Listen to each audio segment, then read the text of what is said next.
Hey class, this video deals with the narrative of the life of Frederick Douglass. Now, this is the hard copy of the book. Now, of course, you all have a internet link, but it's the same material. Uh, the particular narrative of the life of Frederick Douglass that I've given you all to read was the first narrative that Frederick Douglass wrote. He wrote several narratives in his lifetime. This was the first one. This one was published in 1845. Frederick Douglass was probably 28, 30 years old. He was a slave, and when he wrote the narrative, he was an escaped slave. Legally, his master could have captured him and brought him back to Maryland. But because he was a slave, he did not have a birth certificate. There was no record in the family Bible of when he was born. And so we can only guess how old he was. We suspect he was around 30 years old, a little bit less than 30 years old when the narrative was published. Now, this narrative is very important for some basic reasons. First of all, it was the first narrative or biography written by an American slave, a former American slave. And because it was the first narrative written by a former American slave, it had a huge impact. A lot of people were really shocked that this was written by a slave. There were a lot of people who did not want to believe that a former slave had the ability to write so well and could express himself so well. And so there was some basic pushback, on the narrative. People, casting doubt as to whether or not he actually did it.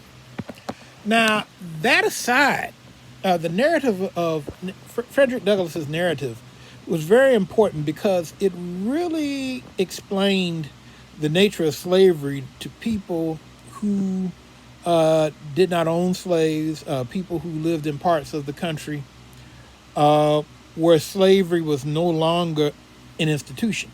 Because when the book came out, by the time the book came out in 1845, slavery had pretty much died in the North. Slavery had died in the North, in most northern states, about 25 to 40 years earlier.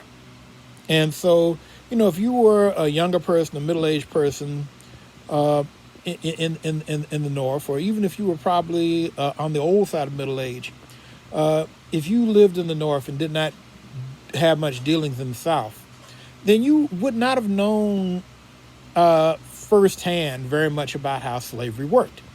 And so from that standpoint, the narrative of Frederick Douglass had a huge impact. It was very educational to people. And the other thing that's really important about this, like if you all read in the book about the South, Southerners had their own understanding of how slavery worked, and they also wrote and explained how they did things. And Southerners, not surprisingly, when I say Southerners, I mean white Southerners, of course. And not surprisingly, they saw themselves as being humane. They saw themselves as being fair. They saw themselves as treating their slaves, or their property, as they would say, humanely and fairly. And Frederick Douglass, being a slave himself, having been a slave himself, saw things quite differently. And so at the time this book comes out, this is at the period in American history where there's really starting to be major pushback in the North and the West against slavery.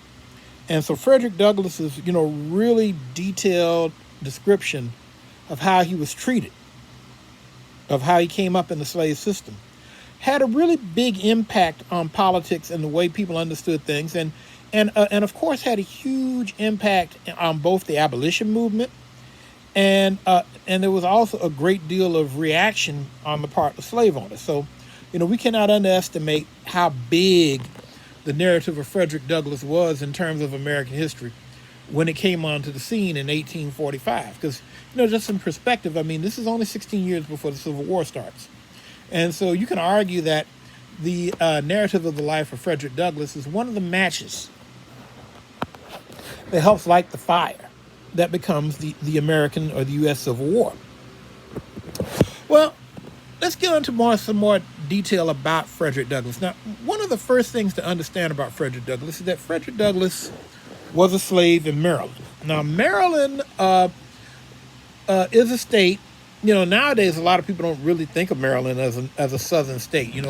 If you talk to a lot of Marylanders nowadays, especially people from Metro DC, people from Baltimore, they might not see themselves as southern. Now, if you go to the eastern shore of Maryland, which is more rural and culturally much more southern, a lot of those people, they have southern accents and they would see themselves as being more southern. I mean, at that level, Maryland is probably a little bit like Missouri, in that there are parts of Missouri that are very, very southern in their orientation, and other parts are more Midwestern in their orientation.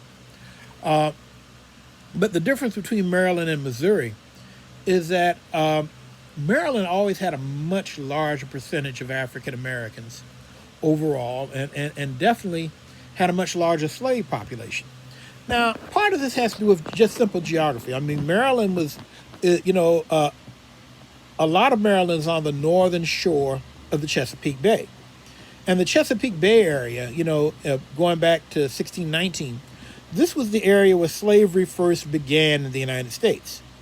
And also, the Chesapeake Bay area was very unique in not only American history, but in the history of slavery throughout the world, in that it was an area where there was a large natural increase in slave population. In other words, the slave population there reproduced naturally in large numbers. Now, this might sound unusual you to say that this is an exceptional place.